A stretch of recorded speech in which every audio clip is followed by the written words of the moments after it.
নেইমারকে ছাড়া বিশ্বকাপ কল্পনা করা যায় না, বললেন কিলিয়ান এমবাপ্পে। দেখুন, ফরাসি তারকা কিলিয়ান এমবাপ্পে ব্রাজিলের সঙ্গে প্রস্তুতি ম্যাচের আগে সরাসরি বলেছেন, নেইমারকে ছাড়া 2026 বিশ্বকাপ কল্পনা করা যায় না। তার মতে ব্রাজিলের তারকা বিশ্বের অন্যতম সেরা তারকা এবং তার উপস্থিতি ফুটবলের জন্য অপরিহার্য। সম্প্রতি নেইমারের বিশ্বকাপ খেলা নিয়ে দেখা দিয়েছে অনিশ্চয়তা। ব্রাজিল কোচ কার্লো আনচেলত্তি জানিয়ে দিয়েছেন, পুরোপুরি ফিট না থাকলে দলে জায়গা হবে না নেইমারের। এদিকে বৃহস্পতিবার 27 মার্চ দিবাগত রাত 2টায় প্রীতি ম্যাচে 5বারের বিশ্ব চ্যাম্পিয়নরা খেলবে ফ্রান্সের বিপক্ষে। এরপর ক্রোয়েশিয়ার বিপক্ষে আরেকটি প্রীতি ম্যাচ খেলবে ব্রাজিল। তবে এই দলে জায়গা হয়নি নেইমারের। কিন্তু ফরাসি তারকা মনে করেন, নেইমার ছাড়া 2026 বিশ্বকাপ কল্পনা করা যায় না। গ্লোবো স্পোর্টসকে দেয়া এক সাক্ষাৎকারে কিলিয়ান এমবাপ্পে বলেন, আমি মনে করি ব্রাজিল দলটি ভিনিসিয়াস জুনিয়র ও নেইমার উভয়ের জন্যই।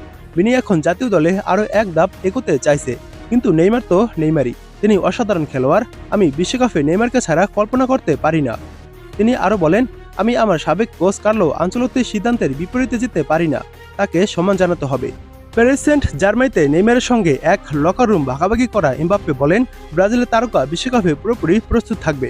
তিনি বলেন, আমি জানি তিনি নেইমার প্রস্তুত থাকবেন, উপস্থিত থাকবেন।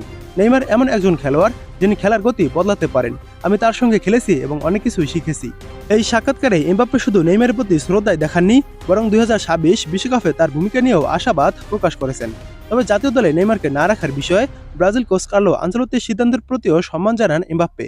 5বারের বিশ্ব চ্যাম্পিয়নের বিপক্ষে নিজেদের ফেভারিট মানতে নারাজ কিলিয়ান এমবাপ্পে। তিনি বলেন, যাদের জার্সিতে 5টি তারকা আছে তাদের বিপক্ষে আপনি কখনোই ফেভারিট হতে পারেন না। এটা অসম্ভব। ফুটবল বিশ্বে ব্রাজিলই সবথেকে বড় শক্তি।